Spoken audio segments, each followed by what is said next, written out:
Last class में हमने उपभोक्ता शिक्षा में कुछ पॉइंट्स बताए थे कि उपभोक्ता को किन किन बातों का ध्यान रखना चाहिए या किन किन बातों को का पता होना चाहिए। आज हम करेंगे उपभोक्ता के अधिकार। उपभोक्ता शिक्षा में उपभोक्ता को अपने अधिकार भी पता होने चाहिए और अपने दायित्व भी पता होना चाहिए। अक्सर कर ये होता है कि हम हमारे अधिकारों के बारे में तो जानते हैं, पर हम उत्तरदायित्वों के बारे में ना तो हम जानकारी लेना चाहते हैं और ना ही हम उस पर ध्यान देते हैं कि हमारे भी कुछ उत्तरदायित्व हैं। तो ये दोनों को ही उपभोक्ता को पता होना चाहिए और दोनों का ही निर्वहन उसको अच्छी तरह से करना चाहिए। तो इसमें सबसे पहला अधिकार है चयन का अधिकार। चयन का अधिकार जो है वो सही मूल्य पर सही वस्तु खरीदना और उच्च कोटि की चीज़ खरीदना, ये उसके चयन का अधिकार है। और मूल्यों पर जो है वो नियंत्रण भी होना चाहिए। प्रतिस्पर्धा के कारण भी कई बार ऐसा होता है कि मूल्यों पर नियंत्रण अपने आप ही लग जाता है। तो चयन का अधिकार हर उपभोक्ता का अधिकार है और वो मतलब जहाँ भी जाता है तो उसको चयन करने का अधिकार है। वो कई चीज़ की वैरायटी निकलवा सकता है, उनके बारे में विक्रेता से पूछ सकता है और उसके ऊपर कोई प्रेशर नहीं होना चाहिए कि अब उसने इतनी चीज़ों को निकलवा लिया या इतनी चीज़ों को पूछा तो इसका मतलब कि भाई उसको वो चीज़ लेनी ही पड़ेगी। तो इस तरह की मेंटालिटी उपभोक्ता में नहीं होनी चाहिए। उपभोक्ता को किसी भी प्रकार का दबाव में आकर कोई निर्णय नहीं लेना चाहिए, बल्कि उसको अगर कोई चीज़ पसंद आती है तभी वो उस चीज़ का मूल्य दे और उस चीज़ को खरीदे। ऐसे ना खरीदे कि इतनी सारी चीज़ें खुलवा ली, इतनी सारी चीज़ें निकलवा ली, या हमने ये जो विक्रेता है वो बहुत सारा समय दे दिया उसने मुझे, तो फिर हमको खरीदना ही पड़ेगा। इस तरह का कोई प्रेशर नहीं होना चाहिए। उसके बाद है सुरक्षा। उपभोक्ता को सुरक्षा का भी अधिकार होता है। मतलब कि जैसे कोई भी चीज़ उसने खरीदी तो वो जो खरीदी गई वस्तु है वो अगर निम्न श्रेणी की है, अच्छे पैकिंग में निम्न श्रेणी की है, तो उपभोक्ता उसके अगेंस्ट शिकायत कर सकता है। इसके अलावा यदि उपभोक्ता को उसको बरगला कर उसको बहला फुसला कर और कोई निम्न श्रेणी की वस्तु यदि विक्रेता दे देता है और उससे पैसे ले लेता है तो भी उपभोक्ता शिकायत कर सकता है। तो उपभोक्ता को सुरक्षा का पूरा अधिकार होता है। जैसे और ये जो सुरक्षा है ये सबसे ज़्यादा खान पान की वस्तुएं और दवाइयाँ, ये चीज़ें जो है वो उसको शुद्ध मिलनी चाहिए। कई बार ऐसा होता है नकली दवाई से बच्चा जो है उसकी बच्चा या पेशेंट उसकी मृत्यु तक हो जाती है। तो ये उपभोक्ता को ध्यान रखना चाहिए, उसकी सुरक्षा सर्वोपरि है।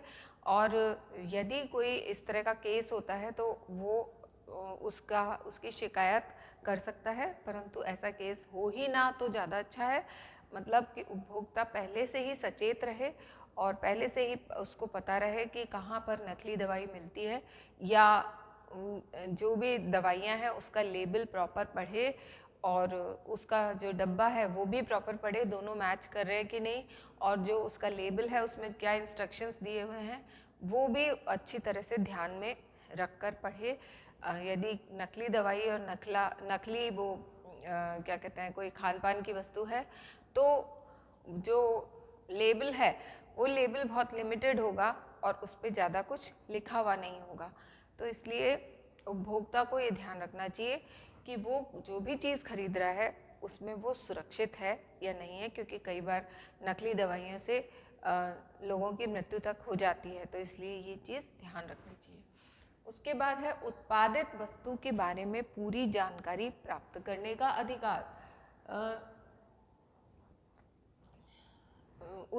मतलब कि उत्पादन में किस प्रकार की वस्तु का उत्पादन किया है और उसकी प्रयोग विधि क्या है, उसकी जो ये कौन सा कच्चा माल है या कौन सी जगह से आया है, और इसके अलावा कहाँ से और कब कब ये बना था, इसके अलावा उसकी एक्सपायरी डेट, या हम यूँ कहें कि उस वस्तु पे जो लेबल लगा होता है उसमें जो जानकारी दी हुई है वो भी आसानी से हमें पढ़ लेनी चाहिए, जिससे हमें जल्दी समझ में आ जाता है कि ये वस्तु कैसी है। तो इस तरह से उत्पादित वस्तु के बारे में पूरी जानकारी लेना भी ये उपभोक्ता का अधिकार है। उसके बाद है सूचित किए जाने का अधिकार। मतलब कोई भी वस्तु जो उपभोक्ता बाजार में लेने जाता है तो उसको सूचित किए जाने का भी अधिकार होता है।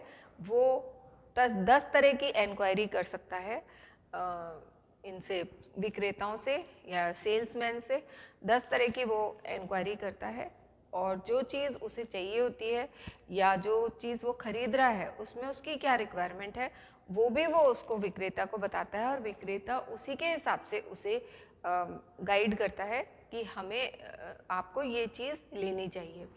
तो इस तरह से सूचित किए जाने का भी अधिकार उपभोक्ता को होता है। और इसके अलावा उसमें जो बिल है या जो इन्फॉर्मेशन उसने दी हुई है उसमें उसकी गुणवत्ता, उसकी किस्म, उसकी मात्रा, उसकी शुद्धता, शुद्धता का प्रतिशत, और इसके अलावा उसका मानक मूल्य, ये सब उस लेबल पे लिखे हुए होने चाहिए, जिससे उपभोक्ता आसानी से बिना डरे हुए वो कोई चीज़ खरीद सकता है। उसके बाद है क्षतिपूर्ति का अधिकार। क्षतिपूर्ति का अधिकार का क्या अर्थ हुआ कि यदि उपभोक्ता ने विक्रेता से कोई माल लिया है और वो माल उसको जो जिस पर्पस के लिए उसने लिया था वो पर्पस उसका उस माल से सॉल्व नहीं हो रहा, या वो उस माल से उतना उसको संतुष्टि प्राप्त नहीं हो रही जितना उसने पैसा खर्च किया था, तो क्षतिपूर्ति का भी अधिकार उपभोक्ता को होता है कि वो उसकी क्षतिपूर्ति ले सकता है। या कोई चीज़ उसने ली और वो गल गई या वो फट गई या मतलब कुछ ही दिन में वो खराब हो गई, तो उपभोक्ता को क्षतिपूर्ति का पूरा अधिकार है।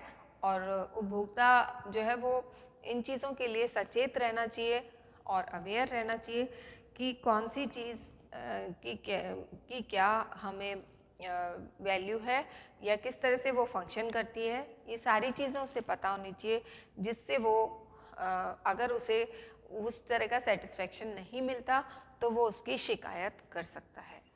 शिकायत जो है वो योजना मंच पे भी होती है और दूसरा उपभोक्ता मंच पे भी होती है, और ये जो उपभोक्ता न्यायालय हैं उनमें भी शिकायत होती है। तो इस तरह से क्षतिपूर्ति का अधिकार भी उपभोक्ता को होता है। तो इस तरह से हमने आज जो अधिकार करे उपभोक्ता के, उसमें सबसे पहला है चयन का अधिकार। मतलब कि उपभोक्ता जो है वो वस्तु का चयन का उसको पूरा अधिकार होता है, और वो वस्तु का जो चयन करता है वो कई सारे पॉइंट्स को ध्यान में रखते हुए वो चयन करता है। जैसे सही उचित दर पर उचित वस्तु की गुणवत्ता, और इसके अलावा उसके जो मूल्य है उस पर नियंत्रण, और उसमें प्रतिस्पर्धा के कारण वो अपने उपभोक्ता जो है वो किसी भी वस्तु के चयन का उसको पूरा अधिकार होता है। उसके बाद है सुरक्षा। यदि कोई नकली वस्तु खाने से, कोई खाद्य पदार्थ खाने से या कोई नकली दवाई लेने से किसी व्यक्ति की कोई व्यक्ति बीमार पड़ गया है या उसकी मृत्यु हो गई है, तो हमें इसका पूरा सुरक्षा का हमें अधिकार होना चाहिए। और यदि ऐसा हुआ है तो जो निर्माता है और जो विक्रेता है उन दोनों को जेल हो जाती है, और उन दोनों को ही इसके अगेंस्ट जो है वो सज़ा होती है। तो इसलिए ये चीज़ गलत होती है। इसलिए हमें ये ध्यान रखना चाहिए कि उपभोक्ता को सुरक्षा का अधिकार पूरा होना चाहिए। यदि उसने कोई भी चीज़ काम में ली है तो उसको ये पता होना चाहिए कि उसकी क्या किस तरह की ये वस्तु है, और यदि वो अप टू द मार्क नहीं निकलती है या वो नकली होती है तो जो उपभोक्ता है वो उसकी शिकायत उपभोक्ता मंच में कर सकता है। उसके बाद है उत्पादित वस्तु के बारे में पूरी जानकारी प्राप्त करना। जो भी वस्तु हमने ली है उस वस्तु का प्रयोग कैसे होता है, उसकी किस विधि से ये प्रयोग किया जाता है, और जो कौन सा कच्चा माल हमें काम में लेना चाहिए और कहाँ से और कब तक वो माल जो है वो बनता है। इसके अलावा उसकी एक्सपायरी डेट क्या है ये भी हमें ध्यान रखना चाहिए। उसके बाद है सूचित किए जाने का अधिकार। सूचित किए जाने का अधिकार हर उपभोक्ता को होना चाहिए, क्योंकि वो उपभोक्ता जो है वो हर चीज़ के बारे में पूरी जानकारी प्राप्त करना चाहता है, जिससे उसने जो भी खरीदी है, जो भी वस्तु खरीदी है या मूल्य अदा करके वस्तु खरीदी है तो मूल्य के हिसाब से उसको पूरा सेटिस्फेक्शन मिलना चाहिए। तो इस तरह से उत्पादित वस्तु के बारे में पूरी जानकारी देना। फिर उसके बाद सूचित किए जाने का अधिकार। हर उपभोक्ता को वस्तु के बारे में, जो भी वस्तु वो क्रय कर रहा है या जो भी वस्तु वो खरीद रहा है, उस वस्तु के बारे में पूरी जानकारी प्राप्त करने का पूरा अधिकार होता है। और यदि उसका ये अधिकारों से इसको वंचित रखा जाता है तो वो उपभोक्ता मंच में या उपभोक्ता न्यायालय में अपनी शिकायत दर्ज कर सकता है। उसके बाद है क्षतिपूर्ति का अधिकार।